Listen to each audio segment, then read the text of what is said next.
banyak orang tuh nggak tahu. Hmm. Tapi di dunia investasi, Cel, Mhm. sebagai seorang investor tuh yang penting nggak cuman IQ atau kepintaran loh, Mhm. tapi actually the emotional part. Menurut Warren Buffett ya, gue Iya. kan penganut Warren Warren Buffett banget. Buffett.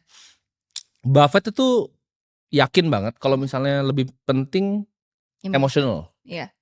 Lebih orang tuh kenapa nggak FOMO, dia harus lebih sabar dan segala macam. Iya. Nah ini gimana sih caranya ibaratnya orang itu punya kedewasaan secara emosional kalau Iya. misalnya jadi seorang investor?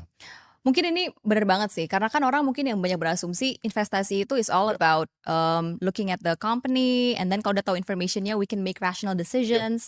Padahal sebenarnya secara neuroscience, Ya. our brain itu kalau misalnya dibagi simpelnya ya, we have these two parts of our brains, the emotional brain and the rational one.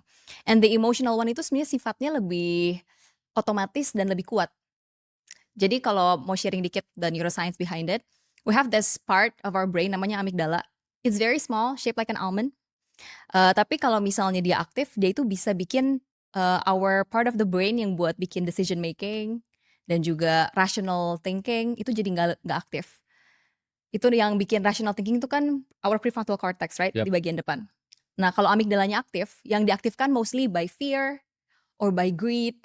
Nah, itu akan membuat prefrontal cortex kita jadi nggak aktif. Makanya kita nggak bisa bikin rational decision. Sebenarnya aku pengen tanya, kenapa orang tuh suka di financial market ya?